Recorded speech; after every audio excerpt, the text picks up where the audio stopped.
স্বাধীনতা, এই হচ্ছে বসন্ত বিশ্বাস। আমরা বসন্ত বিশ্বাসকে চিনি যে লর্ড হার্ডিঞ্জকে বোমা নিক্ষেপ করে যে ব্রিটিশের শাসনতন্ত্রের যে একটা দম্ভ ছিল, সেই দম্ভকে সে বাঙালি মাটির নিচে ফেলে রেখে দিয়েছে গর্ভে।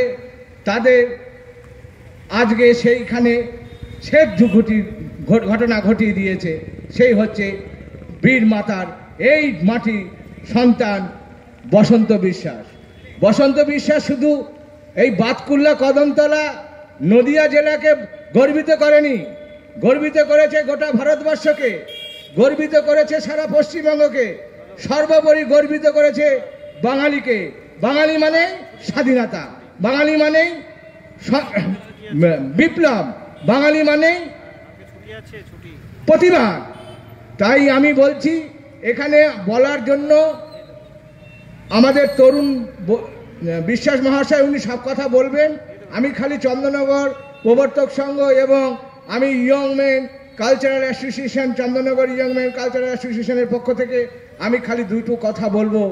আজকে সকলেই যেটা জানেন, হ্যাঁ, বোমা মেরেছে, সেই বোমা নিক্ষেপ করেছে বসন্ত বিশ্বাস, কিন্তু সমস্ত পরিকল্পনাটা হয়েছে কোথায়? সমস্ত পরিকল্পনাটা তার নেতৃত্ব দিয়েছেন আমাদের রাসবিহারী বসু চন্দননগরের। এই রাসবিহারী বসু চন্দননগরের সাথে কোথায়, কার সাথে আলোচনা হয়েছে? না, মতিলাল রেণু, মতিলাল রায়। মতিলাল রায়টাকে, মতিলাল রায় হচ্ছে প্রবর্তক সংঘের প্রতিষ্ঠাতা, যেখানে বিপ্লব তীর্থ, যেখানে পুণ্যভূমি, যেখান থেকে বিপ্লব তৈরি হয়েছে, তার একটি মাত্র কারণ চন্দননগর ফ্রেঞ্চ ডমিনেন্ট ছিল। এই ফ্রেঞ্চ ডমিনেন্ট থাকার জন্য, মানে ফ্রেঞ্চ ফরাসি উপনিবেশ থাকার জন্য ব্রিটিশরা সেখানে সচরাচর ঢুকতে পারেনি, কিন্তু বেইমানি করে একবার ঢুকেছিল। সেটা চার্লস টেগার্ট, মাখনলাল, সে চট্টগ্রাম থেকে যারা এইখানে বিপ্লবীরা চন্দননগরের জায়গা নিয়েছিল, তাদেরকে হত্যা করেছিল নির্মমভাবে। সেটারও প্রতিবাদ ওখানে বসে করেছে জাপানে রাসবিহারী বসু, বসন্তর গুরুদেব রাসবিহারী বসু। আমি এই কথাটাই বলার জন্য আমি এখানে এসেছি যে অ্যাকচুয়াল বোমাটা যেটা মারা হয়েছিল দুটো জায়গায়, লাহোরে এবং দিল্লিতে, সেই বোমা দুটি তৈরি হয়েছিল চন্দননগর প্রবর্তক সংঘে। বোমা তৈরি করেছিলেন কে? বোমা তৈরি করেছিলেন বিপ্লবী মনীন্দ্রনাথ নায়েক। আর এই বোমাগুলোকে নিয়ে গেছিল কলকাতা থেকে, এই প্রবর্তক থেকে যেভাবেই হোক গুপ্তভাবে নিয়ে গেছিল হচ্ছে জ্যোতিষচন্দ্র সিংহ। আমি আর কিছু কথা বললাম না, কারণ কথা এখানে কথা কিছুই নয়।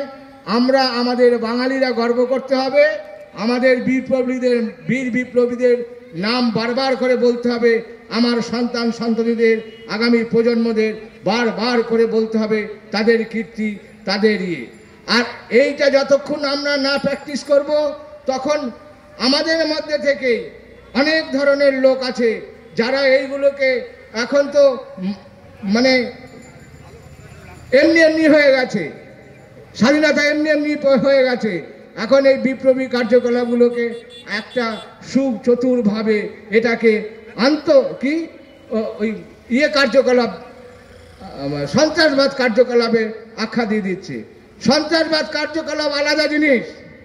যে সমস্ত রাজনৈতিক দল বা নেতারা বলছে, প্রত্যেককে কান খুলে শুনে নিন, দেশমাতৃকার জন্য যেও যদি একটা পাথর ছড়ে সে হবে শহীদ, এবং দেশমাতৃকার জন্য যে দেশের জন্য প্রাণ দেবে তাকে দিতে হবে সর্বোচ্চ মর্যাদা।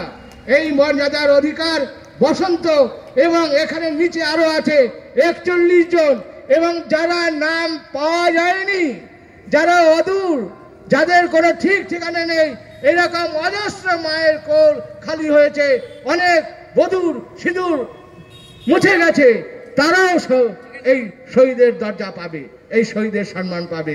আমি প্রত্যেককে, এখানকার বাতকুল্লার আশেপাশের দোকানদার, দর্শক যারা এখানে বসে আছেন, ক্লাবের কর্মকর্তা, অডিয়েন্স, প্রত্যেকেই আমার এই বসন্ত বিশ্বাসের আজকে জন্মতিথিতে, শুভ জন্মতিথিতে তাদের প্রত্যেকেই অন্তরের অন্তঃস্থল থেকে আমি প্রণাম নমস্কার জানাচ্ছি।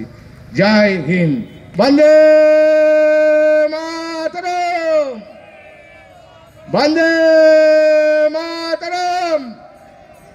বন্দে মাতরম। নমস্কার।